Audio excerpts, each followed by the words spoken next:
बिस्मिल्लाहिर्रहमानिर्रहीम। नाजरीन, आपका मेज़बान आरिफ जहांगीरी कम्युनिटी टॉक के प्रोग्राम के साथ हाजिर है।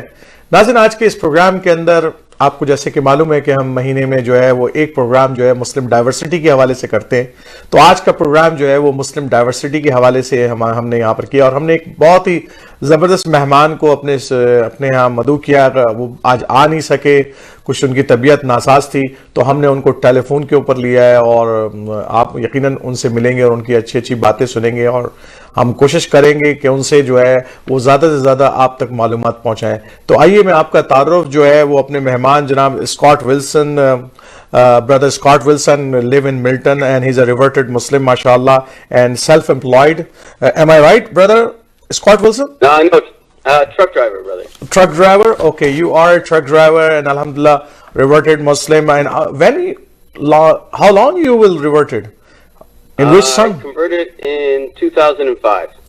In 2005, mashallah, long time, long journey. Alhamdulillah, yes. Alhamdulillah. So my first question, and our viewers as well want to listen from you, that tell something about your early life and where you born, how you raised, and how many brothers and sisters you have, what your parents did, right? All those things, if you can share with our viewers. Yes, of course. Well, I was born and raised in Toronto. I was from a family of 6. 3 brothers and 2 sisters. I'm the youngest of the 6, and the closest one in age to me is actually 7 years older. My parents weren't planning on having any more after 5, but alhamdulillah, I was there anyways. But yeah, I grew up basically in a typical Christian home. We celebrated Christmas, Easter. Church wasn't really a big thing. My mother always attended church. My brothers and sisters would go when they were children, but when I came along, I wasn't requested to go to church at all, really. But I was actually the only one of my family members that took the time out to read the Bible, cover to cover. We grew up in a very humble home. My father was a factory worker. My mother was a stay-at-home mom. They actually both grew up in Nova Scotia and moved to Toronto in, I guess, the early 50s. And actually met in Toronto there. And, it was pretty much typical childhood. No... So your parents are actually from Nova Scotia, or they are migrated somewhere else? No, yeah, they're from Nova Scotia. Actually, my ancestors have been here since the 1600s. Oh, 1600s, so long time, mashallah. Yeah. So you are long time here. So your background is from the natives, or? No. Scottish, Irish. Okay. It's where I guess my ancestors originally came from. I guess they would call it the new country then. Okay. And they came over to Canada. Okay. And they've been here since then. My dad's mother actually came from Ireland, I guess. Okay. In late 1800s, I guess it would have been. It's a long time, and like 400 years now. Almost. Pretty close 400 years your family is here, right? A long time ago. Yeah. So as you mentioned, brother Scott, that you have the thirst to find out what is written in the Bible too, right? And you, mashallah, read it cover to cover Bible, right? So what are some question arises when you read the Bible? Well, when I was reading the Bible, I guess I was probably about 14, 15, and I had questions like, it just kind of contradicted itself from the Old Testament to the New Testament, because even one of the 10 Commandments is not to worship anything other than me, God says.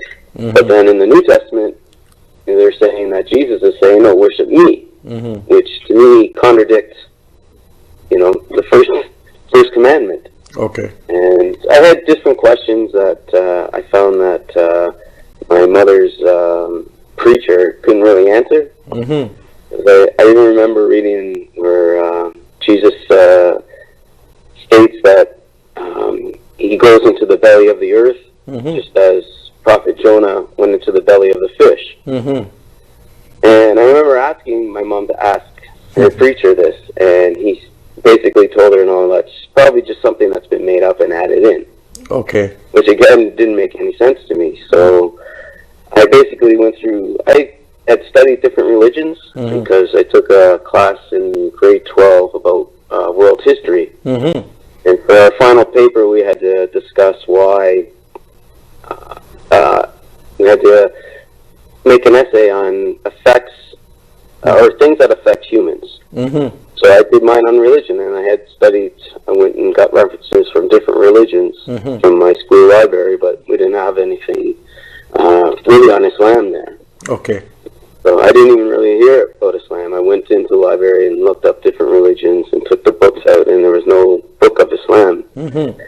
And I had, you know, I guess in my thesis of my essay, I basically blamed religion on the evils of the world, how men use religion as a way of war and getting higher in status. Mm-hmm. And yeah, so then I actually pretty much became an atheist from then on. And yeah, I lived my life that way, pretty much denying that God even existed. Okay. So tell me something about your journey toward Islam. How it's happened? I think it started with that, because like I said, there was nothing there about Islam. And then I guess as I was watching news programs and stuff like that, it was a lot of negativity about Islam. Mm-hmm. Which year, Brother Scott? This is which year are you talking about? Well, I guess this would have been later in my life. Okay. Probably my early 30s. Okay. That's when I started noticing, you know, I guess, yeah, because that would have been after 9/11. 9/11, okay. Right? Okay. And yeah, I noticed a lot of that. But I also picked up on that when I noticed if someone I realized was Muslim, it didn't seem to coexist with what these people were talking about or how they were portraying these people on TV. Mm-hmm. And there was another truck driver that I used to talk to, just chit chat, you know, basic life stuff. And then one day he just turned to me and said, if I believe in God. I told him I didn't, because I've read the Bible, and if there is a God, then that's just not it. Okay. And that's when he asked me if I've ever read the Quran. Okay. And I said, no, I've never read the Quran. And he asked me if I would read it. And I didn't want to be rude, so I said, yes, I'll try to read it. Mm-hmm. So it's probably maybe even a couple of months later that he actually brought me the book, because we didn't see each other every day. Okay. And so I took it and I tried reading what I could. To me, it was the same thing as the Bible, pretty much. Okay. And I ended up giving the book to my mother for her to read. Mm-hmm. And it was probably another few months after that, another brother came in, and it was almost the same sort of conversation. Okay. And when I turned to him, I said, why do you guys keep trying to give me this book? And I explained the first gentleman to him, and he said, well, did you read it? And I said, no. And the conversation ended there. Mm-hmm. And I felt bad. Inside, I felt bad. I obviously realized that these people, this book was important to them. So I said to them, you know, if you bring it to me, I'll try to read it again. Okay. But honestly, it was the same thing. I tried reading it and couldn't. It was just, I don't know what it was, but I just couldn't read it. Mm-hmm. And then it was probably maybe 3 or 4 months after that I had 3 children at the time. And my oldest son, who was 5, one night he just turned to me as I was putting them to bed. He said to me, Dad, who's God? So I said, you know, I explained to a 5-year-old that there's a divine being that's superior to everything, and he created everything that you see. He created people, he created animals, he created the earth and the universe. And, you know, he seemed fine with that answer. And because there's really no discussion in my home about God. Okay. My wife is Christian too, but again, there was no church going or anything like that. Okay. And even holidays, there was no reference to God. Okay. And so at the time, I was an atheist, and so I didn't want him going to bed with that mentality. Mm-hmm. So I explained evolution to him in a simpler form for a 5-year-old to understand. I never once told him this is what I believe. I never told him, I didn't believe in God. I never told him anything like that. Okay. But all of a sudden, when I had finished talking, he turns to me and gets almost right in my face and tells me, "No, Dad, you're wrong. There is a God." Wow. Yeah, Wow. and it wasn't just. And she is 5 years old, right? He He is a 5 years old. Okay. 5 years old, yeah. And it wasn't just the way, what he said is the way he said it. It's like his whole demeanor, everything changed. And I got like goosebumps on when he had said it. And after he had said it, it wasn't like he had said it, because he just gave me a kiss, said goodnight to Ed, and laid down. And then I was putting the 2 younger ones to bed, and they went to bed, no problem. And then I went into my room, and it was like the Quran was staring at me. And I picked it up, and I couldn't put it down. MashaAllah. 3 of them, yeah. So how many days you'll take it to read that Quran? Honestly, I almost finished it that night. It was, it was 3:30 in the morning, and my wife was working nights. Okay. And at the time, I actually started work at 4:30, so she was coming in the door, and I hadn't even slept that night. So it looks like 500-600 pages you read it in one night. Yep, pretty close to it. Yeah, I was almost at the end. So, Yeah, mashallah. So why is so excited to read completely? I don't know. I just, once I started, it felt like the book was written for me, honestly. And especially when I got to one ayah about Allah says that He only created us to worship Him. After I read that, and that must have been probably almost halfway through the book too. I just couldn't put it down. Yeah, subhanAllah. And then after that, it was just eye-opening pretty much. Okay. So do you think, because that's your personal experience as well, you go through on that one as well. So tell me do you think there is some guidance from Allah subhanahu wa ta'ala in that circumstances come and the person gets some guidance actually? Oh, yes. Or some light, sure. something like that? Something, yeah. I mean, that's the only thing it could be, because I had tried reading it twice before, and it was the same book. It wasn't a different version. Right? And for whatever reason, the first 2 times, I guess I wasn't ready for the message, and Allah wouldn't let me, I guess, get into it. But that night, it was just so overpowering, and I couldn't deny it. It was just, life-changing. Because then, when I saw the brother again, I had so many more questions for him. He was trying to answer all my questions, but I guess he couldn't answer them all. Okay. And he said to me, "Well, do you want to go to a mosque?" And I'm like, "Yeah, sure, I'll go check out a mosque." I didn't think anything of it. I thought it was like a church. Okay. And he said, "Okay, well, Friday, have a shower before you go to work, and after work, we'll go." Okay. So that's what I did, and then on Friday we met at 12:30, and he took me to ISNA in Mississauga, and it was Friday Juma, and I didn't know that's what that was.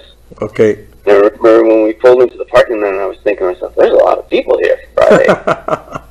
and then when we got inside and it was full, and people were all sitting on the floor, I was like, "Wow, I hate to see this place on Sunday because it's packed." Yeah.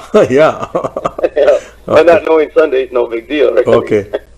Right? And and then he said, "Oh, just sit down, and the gentleman's going to speak, and listen to what he says." And I'm like, "Okay." So then we sat down, and a few minutes later, someone came in and started to speak, and at first I didn't understand what they were saying. And when he started speaking English, he was talking about conduct and how the Prophet sallallahu alaihi wasallam, what good conduct and manners he always had. And listening to that, it just kind of soaked more in that this religion was for me. Okay, mashallah. And then the khutbah was over, and everyone stood up to do salah, and I didn't know. And my friend turned to me and goes, "Just follow what we're doing." So I did what I could, the best I could. and because I'd never seen Salah before. And then after the Salah was over, my friend, all of a sudden he was trying to get to the front of all these people. And he gets to the front and he was talking to the gentleman who had just spoke, and then I see him waving me up, so I make my way up, and then someone made an announcement, and I didn't know what it was, and then everyone stopped. As when he says, definitely saying Allahu Akbar, Allahu Akbar. And they were all turning around staring at me, and then the brother was getting me to say some words, and I said them, and then he said them in English, and I said them, and then everyone was getting in the line to hug me. MashaAllah. Yeah, alhamdulillah. But yeah, that's always a great moment. I number of time I saw myself. The people get motivated, and people's it's really a happy moment that a brother joining a team, right? A brother. Yes. That's a great moment. That's I always admire whenever it happened in front of me in any mosque. So next questions to you that alhamdulillah you reverted to Islam, and alhamdulillah your journey. So how difficult it was for you to tell your family and your children that you are becoming a Muslim now, and you Muslim? Yeah. Well, my children were little still, and so it wasn't really much to them. But my wife and her parents and her family kind of were in a big shock. Because I remember her sister telling her that she should kick me out.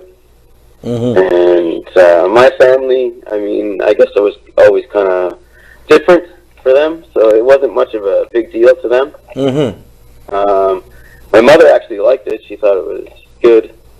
Because I guess she had been reading some of the Quran, the first one that I had given her. And yeah, she said she wasn't really shocked about it. All right, but yeah, most of my family, they were okay with it, but my wife's family wasn't too, I guess, happy about it at first. But once they actually saw the character of who I was becoming, yeah, I mean. So you're still living with your wife, alhamdulillah, right? Alhamdulillah. Yeah, alhamdulillah. Yeah. Still with my wife, yes. Alhamdulillah. This is also a great understanding that both of you are still, mashallah, living together with your children and giving with your own horizon, but you are living, alhamdulillah. So any of your children is also Muslim, or they all are Christians?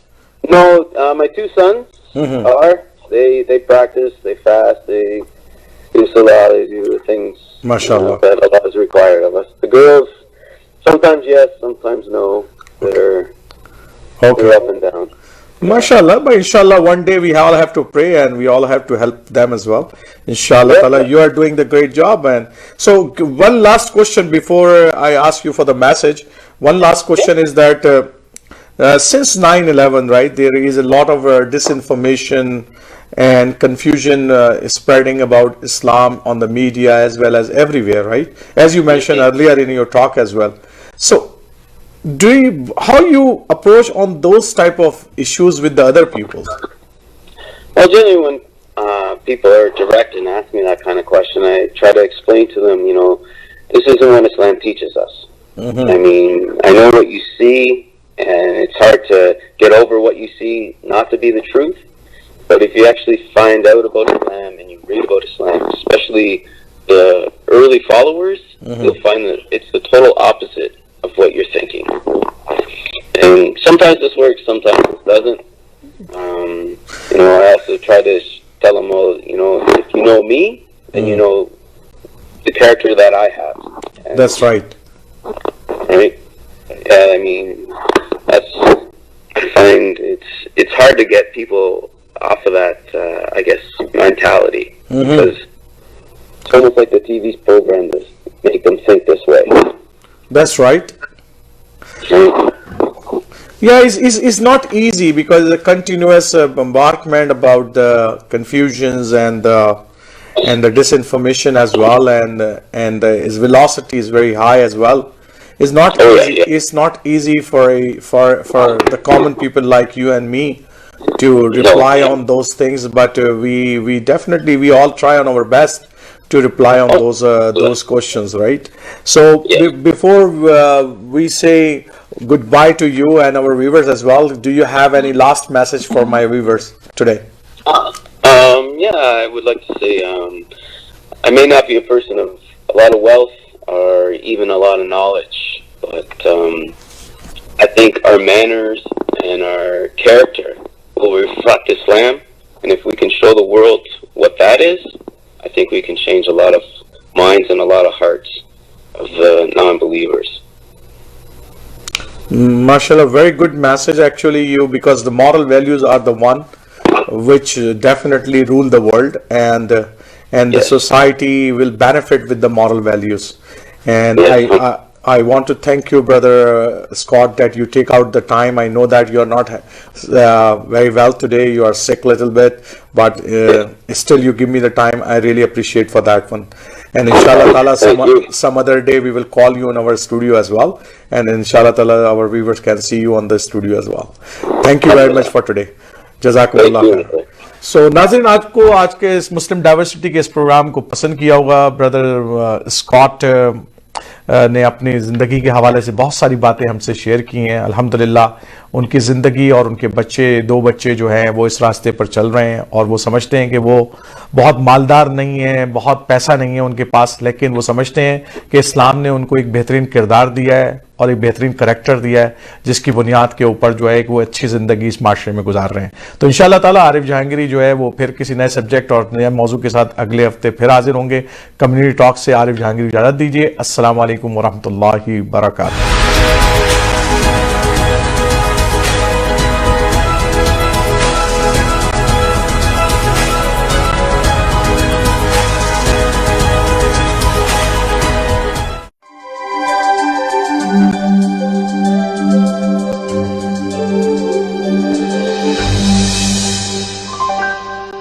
अस्सलामुअलैकुम, मैं हूं इकरारुल हसन और मैं आ रहा हूं Canada आप लोगों से मुलाकात करने के लिए ह्यूमन कंसर्न के टूर पर, जिसमें हम पाकिस्तान के लिए कुछ अच्छा करने की कोशिश करेंगे। 26 अप्रैल को आप लोगों से मुलाकात होगी कनाडा के शहर लंदन में, 27 अप्रैल को हम मिलेंगे मिसिसागा में, और 28 अप्रैल को इंशाअल्लाह मार्खम में आप लोगों से मुलाकात होगी। टिकट्स के लिए आप लोग विजिट कर सकते हैं ह्यूमन कंसर्न की वेबसाइट। इंशाअल्लाह हम सब मिलकर कुछ बातें भी करेंगे और पाकिस्तान के लिए कुछ बेहतर करने की कोशिश भी। पाकिस्तान जिंदाबाद।